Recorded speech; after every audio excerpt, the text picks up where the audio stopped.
सरवत और अहमद थानवी साहब के दरमियान ये गुफ्तगू 5-10 मिनट मजीद जारी रही। फिर अगले मरीज की बारी आ गई। हम शाम के बाद तक वहीं रहे। सरवत और नुसरत जा चुकी थी, दीगर लोग भी रुखसत हो चुके थे। अहमद थानवी साहब रात का खाना बहुत जल्द खा लेते थे, यानी शाम के फौरन बाद उन्होंने मुझे और इमरान को भी खाने में शरीक कर लिया। खाना बिल्कुल सादा था। खाने के बाद कहवे का दौर चला। अहमद थानवी साहब ने पुरसोच लहजा में कहा, मुझे लगता है कि इस लड़की के दिल में कोई गहरा खौफ बैठा हुआ है। वो ये बात अच्छी तरह जानती है कि उसका शौहर यूसुफ बस अपने मतलब के लिए उसे अपने साथ रखे हुए हैं। यूसुफ के घर में उसके लिए कोई जगह है और ना आइंदा होगी। फिर भी वो इससे अलहदा होने के लिए बिल्कुल तैयार नहीं। वो समझती है कि ऐसा करके वो अपने लिए किसी बहुत बड़ी मुसीबत को दावत दे लेगी। हजरत, अपने इस खौफ के बारे में कोई इशारा नहीं दिया उसने? मैंने पूछा। नहीं, शायद वो खुद में इतनी हिम्मत नहीं पाती कि उसके बारे में कुछ कह सके। क्या ऐसा तो नहीं कि यूसुफ ने दरपर्दा उसे किसी खतरनाक धमकी में उलझा रखा हो? इमरान ने पूछा। यह भी हो सकता है, लेकिन बज़ाहिर मुझे इस तरह का इम्कान नहीं लग रहा। वो अपने शौहर के बारे में जो थोड़ा बहुत बता रही है उससे तो यही पता चलता है कोई धीमे मिजाज का शख्स है। अपने सोकन के हवाले से भी उसने ऐसी कोई बात नहीं कही। इस मामले में आपकी क्या राय है हजरत? अहमद थानवी साहब ने कहवे का घूंट लेकर अपनी सफेद बुराक दाढ़ी में उंगलियां चलाईं और होले से बोले, किसी तरह इस खौफ का खोज लगाना चाहिए जो इसके अंदर जगह बनाकर बैठा हुआ है। इसका कोई करीबी अजीज इसे अपने एतमाद में ले और इसका असल मसला मालूम करे। इमरान ने मेरी तरफ देखा। मैं उसकी नजर का मफहूम समझ रहा था। सरवत से रब्ता करना मेरे लिए कोई आसान काम नहीं था। ताहम एक प्लस पॉइंट यह था कि मैं नुसरत को एतमाद में ले चुका था। मेरे पास उसका मोबाइल नंबर भी मौजूद था। मैं 2-3 बार राजदारी के साथ उससे बातचीत भी कर चुका था। मैंने उससे सरवत का मोबाइल नंबर ले लिया और फिर एक रात उससे रब्ता किया। मैंने 3 बार कॉल की। तीसरी मरतबा उसने कॉल अटेंड कर ली। हेलो, कौन? उसकी परेशान आवाज़ सुनाई दी। मैंने कहा, सरवत, मैं ताबिश बोल रहा हूँ। प्लीज़ फ़ोन बंद मत करना, मुझे तुमसे एक बहुत ख़ास बात करनी है। प्लीज़ फ़ोन बंद मत करना। दूसरी तरफ चंद सेकंड तक खामोशी रही। फिर सरवत की गंभीर आवाज़ उभरी। आपने वादा किया था कि आप मुझसे रब्ता नहीं करेंगे। मैं अपने वादे पर बिल्कुल कायम हूँ सरवत, लेकिन एक ऐसी बात है जिसे किए बगैर चारा नहीं। अगर मैं ये बात नहीं करूँगा तो तुम्हारा नुकसान होगा। और यकीन करो सरवत, मैं तुम्हारा नुकसान बर्दाश्त नहीं कर सकता। मैं तुम्हें खुश देखना चाहता हूँ। आपको मेरा नंबर कहाँ से मिला इस बारे में भी तुम्हें बता दूंगा। बस एक आखिरी बार मुझसे मिल लो। और ये मुलाकात है मैं अपने लिए नहीं तुम्हारे लिए करना चाहता हूँ। मुझ पर भरोसा रखना सरवत। तुम्हारी इज्जत मुझे अपनी जान से ज्यादा अजीज रही है और अब भी है। वो जैसे सख्त उलझन में थी। चंद सेकंड बात कराती हुई इसी आवाज में बोली, ताबिश, आपको जो कहना है फोन पर ही कह लें। अगर ऐसी बात होती सरवत तो मैं तुम्हें कभी ज़हमत ही न देता। मैं जानता हूँ कि तुम शादीशुदा हो, तुम्हारी बहुत सी मजबूरियां हैं, लेकिन हमारा एक बार मिलना बहुत जरूरी है। मैं वादा करता हूँ फिर कभी तुम्हें ऐसी तकलीफ नहीं दूंगा। ये किसी तरह भी मुनासिब नहीं। ताबिश, प्लीज आप मुझे किसी इम्तिहान में ना डालें। आप औरत की मजबूरियों की बात तो कर सकते हैं, मगर इन मजबूरियों को समझ एक औरत ही सकती है। मेरे शौहर को किसी तौर कबूल नहीं होगा कि मैं उन्हें बताए बगैर किसी शख्स से मिलूं, चाहे वो कोई भी हो। मैंने बहुत इसरार किया लेकिन वो इनकार करती रही। आखिर मेरा दिल भर आया। मुझे बड़ा मान था उस पर। मुझे लगता था कि अगर मैं दिल की गहराई से कोई इल्तिजा भी उसके सामने करूंगा वह उसे रद्द नहीं करेगी, लेकिन आज वो रद्द कर रही थी। कितनी बदल गई थी वो, कितनी सख्त हो चुकी थी। मेरे बगैर एक पल न गुजारने वाली, मेरी जरा सी तकलीफ पर बेकरार हो जाने वाली, मेरी एक आवाज पर 10 बार जी करने वाली, आज मेरे कशकोल में एक मुलाकात की खैरात भी नहीं डाल रही थी। हालांकि वो जानती थी मैं जो कुछ कहूंगा उसके फायदे में कहूंगा। मैं अंदर से करा उठा। अपनी मजबूरियों को जवाज बनाकर कितनी जल्दी अजनबी बनती हैं ये औरतें, कितनी संग दिली से राहें बदलती हैं और फिर मुड़कर भी इन राहों की तरफ नहीं देखती। मेरी आवाज भरा गई और मैंने फोन बंद कर दिया। हम इमरान के रावी रोड वाले मकान में ही थे। ये गुंजान आबादी थी। करीब की तंग सड़क पर मोटरसाइकिलों और रिक्शों वगैरह का हल्का शोर सुनाई दे रहा था। कभी किसी ख्वांचे वाले की आवाज उभरती थी और इस शोर में दूर तक सराहियत कर जाती थी। रात के करीबन 12 बज चुके थे। इमरान और इकबाल काफी देर तक कार्ड खेलने के बाद सो चुके थे।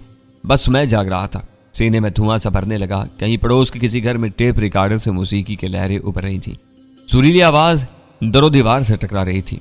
वह अफसाना जिसे अंजाम तक लाना न हो मुमकिन, इसे एक खूबसूरत मोड़ देकर छोड़ना अच्छा। अचानक फोन की घंटी बज उठी। मैंने स्क्रीन देखी। दिल यकबारगी धड़क उठा। यह सरवत का ही नंबर था। हेलो, मैंने भराई हुई आवाज में कहा। सरवत बोल रही हूँ। तरस आ गया, लेकिन अब वादा करें कि यह आखिरी बार होगी। वो नमनाक आवाज में बोली। उसके बाद चाहे कुछ भी हो जाए आप राब्ता नहीं करेंगे। ठीक है सरवत, मैंने गहरी सांस लेकर कहा। इसके बाद तुम्हें मिलने पर मजबूर नहीं करूंगा। कुछ देर तक खामोशी रही। तब सरवत ने पूछा, कहाँ मिलना है, जहाँ तुम्हें आसानी रहे। मेरे लिए तो घर में रहने से ज्यादा आसानी कहीं नहीं है। आप बताएं। केनाल रोड के KFC के सामने आ जाना, मैं तुम्हें वहां से पिक कर लूंगा। अगर वहीं बैठना होगा तो भी ठीक है, वहीं बैठ जाएंगे, सरवत ने कहा। मैं 3 बजे आऊंगी और ज्यादा देर नहीं रुक सकूंगी, मुझे 5 बजे तक घर वापस पहुंचना होगा। ठीक है सरवत, मैंने कहा। अगले रोज 3 बजे से पहले ही मैं रेस्टोरेंट के सामने मौजूद था और सरवत का इंतजार कर रहा था। मेरे पास इमरान वाली मेहरान गाड़ी थी। मैं अकेला ही आना चाहता था, लेकिन इमरान इस पर हरगिज राजी नहीं था। इसका कहना था कि सेठ सिराज के हरकारे हमारे इर्द गिर्द मौजूद हैं। इन हालात में वो मुझे शहर की सड़कों पर तनहा नहीं छोड़ सकता। वो जलाने वाली कार में मेरे आसपास मौजूद था। हम मोबाइल पर किसी भी वक्त एक दूसरे से राब्ता कर सकते थे। 3 बजे के फौरन बाद एक रिक्शा रेस्टोरेंट के सामने आकर रुका। मेरी धड़कनें तेज हो गई। सरवत उसमें से निकली। हस्ब साहबी को एक तवील चादर में लिपटी हुई थी, सिर्फ आंखें और पेशानी दिखाई देती थी। वही बादलों में से चांद का रोशन किनारा। वो तेजी से कदम उठाती हुई मेरे पास आई और मेरे कुछ कहने से पहले ही गाड़ी का दरवाजा खोलकर मेरे बराबर बैठ गई। घबराई हुई सी आवाज में बोली, यहाँ से चलें। खैरियत तो है, मैंने कहा और गाड़ी स्टार्ट कर दी। बस चलें आप, वो दोबारा बोली और चेहरे पर चादर का नकाब कुछ और ऊपर कर लिया। मैंने गाड़ी मोड़ी और बड़ी सड़क पर आ गया। सरवन ने कहा, वहां चचा अख्तर गाड़ी से उतर रहे थे। ये तो फिर अच्छा किया कि निकल आए। मैंने इस बात में सर हिलाया। दरअसल मेरा रुख दूसरी तरफ था। मैंने गाड़ी जरूर देखी थी, लेकिन इसमें से किसी को उतरते नहीं देखा था। अब कहाँ जाना है, मैंने पूछा। मुझे नहीं पता, उसने कहा और मामला मुझ पर छोड़ दिया। एकदम मेरे जहन में फुलझड़ी से छूटी। मैंने गाड़ी का रुख अपने पुराने घर की तरफ मोड़ दिया। हमारा यह आबाई मकान पिछले तकरीबन 4 साल से खाली ही पड़ा था। वालदा की वफात के बाद फरा या आतिफ की कभी ये हिम्मत नहीं हुई थी कि वो इस घर का रुख कर सकते। हाँ, आतिफ ने इतना जरूर किया था कि इमरान से कहकर एक अधेड़ उम्र बेऔलाद मियाँ बीवी को यहाँ रहाइश दिलवा दी थी। 7-8 माह पहले बीवी फोत होगी और अधेड़ उम्र शख्स यहाँ अकेला रह गया। वो जाना चाहता था। इस वक्त इमरान तो यहाँ मौजूद नहीं था, ताहम जलानी ने कोशिश की थी और अधेड़ उम्र शख्स को यहाँ रोकने में कामयाब रहा था। यूं हमारा ये घर हमारी यादों का मरकज बेआबाद होने के बावजूद पूरी तरह बेआबाद नहीं हुआ था। मैं इन गली कोचों में दाखिल हुआ तो यादों का एक सैलाब सा उमड़ आया। मैंने पी कैप पहन रखी थी, सनग्लासेस भी लगा लिए। मुझे उम्मीद थी कि चलती गाड़ी में से कोई फौरन ही मुझे पहचान नहीं पाएगा। आखिरी बार इन गली कोचों में मेरे कदम कब पड़े थे? आखिरी बार मेरे कदम तब पड़े थे जब मैं सुकून बख्श दवा खाकर घर से निकला था। एक तरफ सरवत की यादों ने मुझे बुरी तरह घेरा हुआ था, दूसरी तरफ मेरी चच्ची की भतीजी आरसा ने मुझ पर जज्बात और जिन्स का जाल फेंका हुआ था। उसने मुझसे दोपहर को 11 बजे मिलने का वादा कर रखा था और यह इंडिया भी दे रखा था कि इस फैसला कुन मुलाकात में वह अपनी गुनाह खुद सपुर्दगी के ज़िमन में कोई कसर उठा नहीं रखेगी। मैं गुनाह के इस रेशमी जाल से बचकर निकला था और इस चिल्ड्रन पार्क की तरफ रवाना हो गया था, जहां सेठ सिराज की सूरत में मेरी जिंदगी का बदतरीन अलमिया मेरा मुंतजिर था। चमाजी की इस चमकीली दोपहर में मेरे कदम उस तंग सड़क पर पड़ रहे थे। मेरे वहमो गुमान में बिना था कि मैं 1-2 घंटे के लिए नहीं, कई बरस के लिए इन गली कोचों से जुदा हो रहा हूँ। चिल्ड्रन पार्क में वही कुछ हुआ था जिसका जिक्र मैं पहले भी कई बार कर चुका हूँ।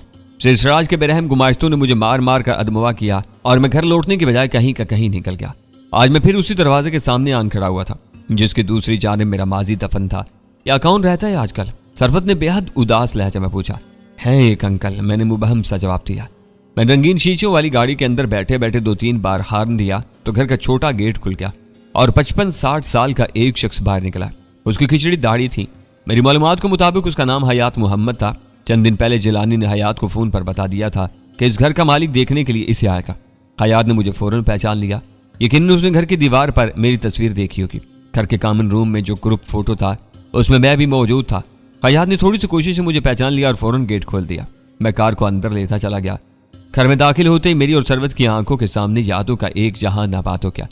पिछले 4-4.5 सालों में घर के अंदर बहुत कुछ तब्दीली वाक़ हो चुकी थी। हयात मोहम्मद और उसकी मरहूमा बीवी ने बस एक कमरा ही अपने इस्तेमाल के लिए खोला हुआ था, बाकी कमरे मुकफ्फिल रहते थे। हाँ, महीने में 5-6 बार उनकी सफाई सुथराई हयात मोहम्मद और उसकी बीवी ही किया करते थे। सब कुछ वैसे का वैसा था। फरा की अलमारी, उसके लिखने की मेज, आतिफ का कमरा, उसका जहाजी साइज टेप रिकॉर्डर, दीवारों पर आवेजा टेनिस रैकेट्स, माँ जी का कमरा, उनका 24 तख्त जिस पर जाए नमाज बिछी थी, कुरान मजीद के नुस्खे जो शीशे की एक अलमारी में बड़ी हिफाजत से रखे हुए थे, बिस्तर पर उनका तय किया हुआ ईरानी कंबल और पलंग के नीचे उनकी चप्पल और जूती। मेरी आंखें नम हो गई। सब कुछ वही था, लेकिन माँ नहीं थी, वो आवाज नहीं थी जो बिस्मिल्लाह कहती थी, और वो गोद नहीं थी जिसमें मैं अपना थका हारा सर रखता था। हम कमरों में घूमते रहे और यादों को अपने अंदर समेटते रहे। हयात मोहम्मद ने हमारी कैफियत देखकर हमें हमारे हाल पर छोड़ दिया और बाहर लान में बैठ गया। हम किचन में आ गए। किचन की अलमारियों के खानों में सब कुछ वैसे का वैसा धरा था। छोटे छोटे खुशनुमा डिब्बे, नमक, चीनी, हल्दी, मिर्चें, काला जीरा, सूखा धनिया, अनगिनत पकवानों की खुशबुएं मेरे नथनों में घुसने लगी। वो सारे लजीज पकवान जो हमारी माँ ने इस किचन में खड़े होकर हमारे लिए बनाए थे और फिर हमें खाते देखकर खुशी से निहाल हुई थी। बहुत सी गुमशुदा आवाजें समाज से टकराई। चपातियां बनाने की आवाज, मुझे लगा मेरी माँ यहीं कहीं है। वो अभी किसी और से निकलेगी और डांट कर कहेगी इतनी देर घर से बाहर रहे। मैंने को 50 बार फोन किया है, ऐसे नवाबजादे हो के फोन ही नहीं उठाते। मैंने आंसू पूछे और खिड़की से बाहर देखने लगा। सिर्फ माँ की यादें ही नहीं थी, अनगिनत यादें थी जो गोशे गोशे से निकलकर दिलो दिमाग पर यलगार कर रही थी। खिड़की के सामने इस सुर्ख गुलाब के वो खूबसूरत पौधे थे जो फरा ने बड़ी चाहत से लगाए थे। एक दफा सरवत हमारे घर आई तो मैंने बहुत सी कलियां तोड़कर सरवत को दी। फिर यह सिलसिला चल निकला। पर मसनूई गुस्सा दिखाती और मुझसे लड़ा करती कि अगर मैंने बाजी से इतना ज्यादा और यूं बार बार इजहार मोहब्बत करना है तो फिर मैं अपने लिए लान में 1 दर्जन अलहदा पौधे लगा लूं। और सामने ही वो गोल सतून था जिसकी ओर से मैं रात के वक्त किचन में झांकता था।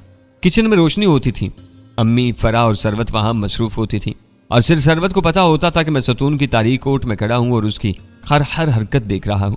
मैंने कोई आवाज में कहा, सरवत वो ऊपर वाली बालकोनी देख रही हो? उसने असबात में सर हिलाया। पता है एक कठी पतंग पकड़ने की कोशिश में तुम यहां गिर पड़ी थी। मैं तुम्हें उठाने आया था और खुद भी फिसल गया था और गिरा भी तुम्हारे ऊपर था। अम्मी ने बहुत डांटा था कि बेचारी की कोई हड्डी टूट जाती तो फिर। सरवत की अबीना आंखों में यादों की खुशनुमा चमक उभरी। यूं लगा कि वो भी इस हवाले से कुछ कहना चाहती है, लेकिन फिर फौरन ही ये चमक बुझ गई। वो रुख फेर कर दूसरी तरफ देखने लगी। वो जाहिर नहीं कर रही थी, लेकिन मैं जानता था कि सुनहरे माजी की जलतरंग जैसी गूंज ने उसके दिलो दिमाग में भी इर्ताश पैदा किया है। मुझे महसूस हुआ कि मैंने सरवत को यहाँ लाकर बहुत अच्छा किया है। ये दुर्दीवार, ये माहौल, यादों का जुर्मट, ये सब कुछ उसे मुतासिर कर रहा था। उसके अंदरूनी कैफियत में कुछ तब्दीली वाक़ हुई थी और ये तब्दीली इस बात के लिए बहुत मुनासिब थी जो मैं उससे करना चाह रहा था। हम कॉमन रूम में आकर बैठे तो हयात मोहम्मद ने कई खाने पीने की अशिया लाकर हमारे सामने रखती। जूस, निम्को, चिप्स, केक और कोक वगैरह। यकीनन वो अभी सामने वाले जनरल स्टोर रूम से लेकर आया था। वो किचन में चाय बनाने चला गया तो हम बातों में मसरूफ हो गए। मैंने छोटी से तमहीद बांधने के बाद कहा, सरवत तुम्हें पता है कि हम बचपन से एक साथ रहे हैं। एक दूसरे को हम इसी तरह जानते हैं जैसे अपने आप को जानते हैं। कभी कभी तो मुझे लगता है कि तुम एक ऐसे शीशे की तरह हो मैं जिसके आर पार आसानी से देख सकता हूँ। और तुम्हें पता है कि इस वक्त मैं क्या देख रहा हूँ? उससे सवालिया नजरों से मुझे देखा। मैंने कहा, सरवत जब पिछले हफ्ते मैंने तुम्हें इस शॉपिंग मॉल में पहली दफा देखा तो तुम्हें देखने के चंद ही मिनट बाद मुझे अंदाजा हो गया कि तुम किसी बड़ी उलझन में गिरफ्तार हो। कोई ऐसी परेशानी है तुम्हारे साथ जो तुम्हें मुसलसल एक तेज आंच दे रही है।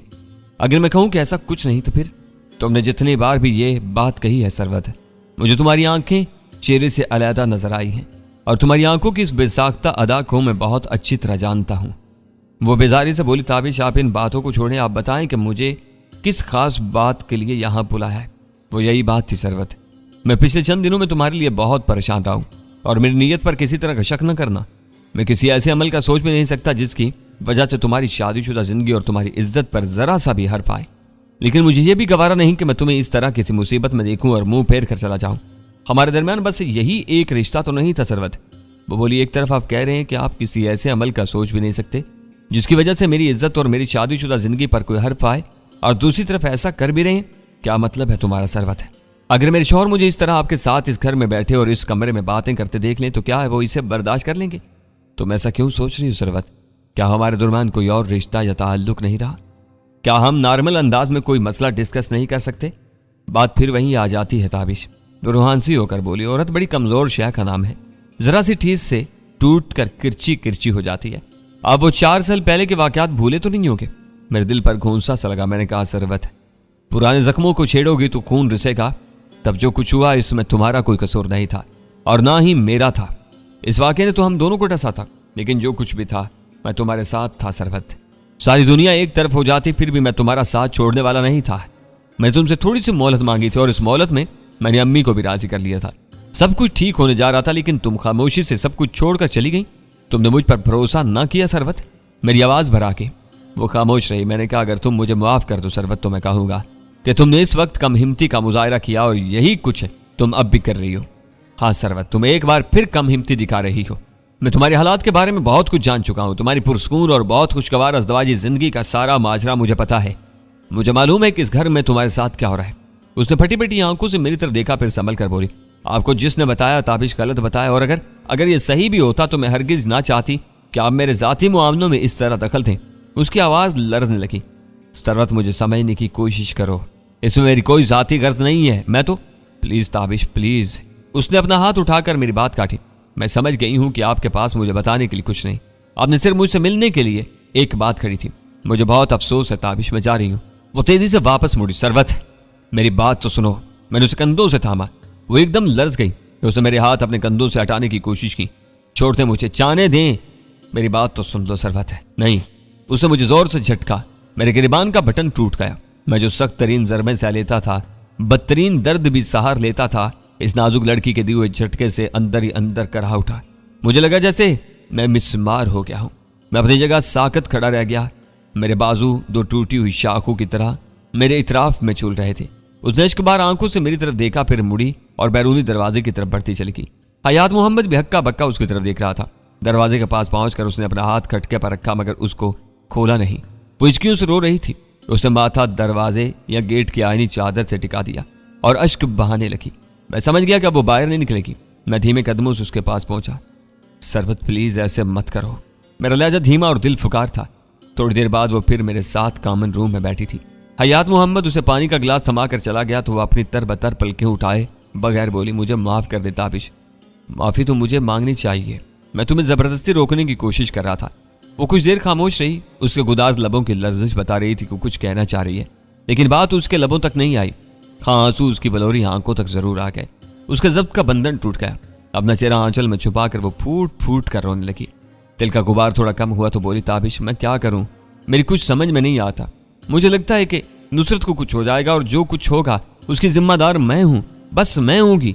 तुम्हारी बात समझ में नहीं आ रही। तुम क्या कह रही हो? नुसरत बीमार है ताबिश, मुसीबत में है और जो कुछ है मेरी वजह से है। क्या है उसे? मैंने चौंक कर पूछा। मुझे कुछ पता नहीं, लेकिन जो कुछ है मेरी वजह से है। मैं उसकी जिम्मेदार हूं।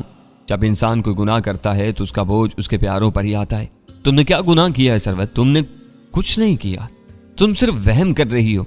गुनाह नहीं किया, लेकिन गलत सोचा तो था। ऐसा ख्याल तो ज़हन में आया था जो नहीं आना चाहिए था। क्या ख्याल ज़हन में आया था? मैंने अपनायत भरल लहजे में पूछा। वो आंचल का किनारा आंखों पर रखकर उसमें अपने आंसू जज्ब करती रही। कुछ देर बाद बोली, मैंने यूसुफ को छोड़ने का सोचा था, उनसे तलाक लेने का सोचा था, और वो सब कुछ सोचा जो मुझे नहीं सोचना चाहिए था, और उसकी सजा मुझे फौरन मिली। मेरी नुसरत। सरवत का गला रुंध गया और वो फिक्रा मुकम्मल न कर सकी। चलने में तवक्कुफ करने के बाद मैंने पूछा, नुसरत को कोई तकलीफ है? उसने इस बात में सर हिलाया और एक बार फिर आंचल का किनारा आंखों पर रख लिया। किस किस्म की तकलीफ है? मैंने इस्तफसार किया। उसको जिगर की तकलीफ है, लेकिन है क्या मुझे ठीक से पता नहीं और ना पता करने की हिम्मत है। लेकिन वो बहुत बीमार है। देखने में जिंदा नजर आती है, लेकिन बीमारी उसके अंदर तक उतरी हुई है। मैंने तवील सांस ली। मेरे तने हुए आसाब कुछ ढीले पड़े। मैंने कहा, सरवत कोई ऐसी बीमारी नहीं जिसका आज के दौर में इलाज ना हो। कहा जाता है कि कुदरत ने बीमारियां बाद में पैदा की, इनके इलाज पहले बनाए। क्या तुमने इसके कोई टेस्ट वगैरह करवाए हैं? हाँ, टेस्ट भी हुए थे। फिर मेरी कभी हिम्मत ही नहीं हुई कि इनकी रिपोर्टें देख सकूं। ये रिपोर्टें बस लिफाफों में बंद पड़ी रह गई। ये क्या बचपना है सरवत? तुमने उसके टेस्ट कराए और फिर रिपोर्टें भी नहीं देखी, और कह रही हो कि उसे जिगर की तकलीफ है। वो सिसक कर बोली, मुझे पता है कि तकलीफ है, लेकिन शायद मैं अपने अंदर उसका सामना करने का हौसला नहीं पाती। मैं सोचती हूँ कि जो कुछ है, कम है या ज्यादा है या बहुत ज्यादा है, बस छुपा ही रहे और कुदरत इसी तरह नुसरत को सेहत दे दे। मैं उसका रूहानी इलाज करवा रही हूँ, रात दिन दुआएं भी कर रही हूँ, और मुझे यकीन है कि ऊपर वाला मेरी दुआएं जरूर सुनेगा। वह पहले से काफी बेहतर नजर आती है। मैंने कहा, सरवत मुझे रूहानी इलाज से हरगिज इनकार नहीं, लेकिन दुआ और दवा साथ साथ चलते हैं। इस दुनिया को इसीलिए दारुल असबाब कहा जाता है। हम दुआ करते हैं और इसके साथ साथ सबब मुहैया करते हैं, फिर अल्लाह ताला मदद फरमाता है। रिज्क, शिफा, खुशी, कामयाबी, ऐसी सब चीज़ों के लिए दुआ और कोशिश दोनों की जरूरत होती है। लेकिन वो तो कादिर मुतलिक है ना, वो तो इस सब के बगैर भी जो चाहे कर सकता है। इसको मोइज़ा कहते हैं, लेकिन मोइज़े तो कभी कभी रुनमा होती हैं। अगर वो आम हो जाए तो फिर मोइज़े ही ना रहे। हमें मोइज़ों की आस जरूर रखनी चाहिए, लेकिन हर वक्त इन्हीं के इंतजार में नहीं रहना चाहिए। अब तुम्हारी ये मंतक बिल्कुल मेरी समझ में नहीं आ रही कि तुमने जिगर वगैरह की किसी तकलीफ के लिए नुसरत के टेस्ट तो करवाए हैं, लेकिन रिपोर्टों को खोल कर देखा तक नहीं, और ना ही किसी डॉक्टर से रब्ता किया। बस मैं खुद को किसी बड़े वहम में डालना नहीं चाहती। बड़े वहम में तो तुम खुद को अब डाल रही हो सकता है कि सरवत कि वो रिपोर्टें सही हों या इतनी खराब ना हो जितना तुम इन्हें समझ रही हो। अगर खुदा न खास्ता ऐसा है भी तो फिर वक्त ज़ाया हो रहा है। ऐसी बीमारियों के इलाज के लिए वक्त की बड़ी अहमियत होती है। इसका इलाज ज़रूरी है सरवत। तुम्हारी यह बात भी बिल्कुल मंतक के बगैर है कि तुमने अपने शौहर से अलहदा होने का सोचा और उसके नतीजे में नुसरत बीमार होगी। यही वहमे होते हैं जो हमें आहिस्ता आहिस्ता हकीकत की दुनिया से बहुत दूर ले जाते हैं। हर काम का फल तो होता है ना। वो बदस्तूर अश्कबार थी।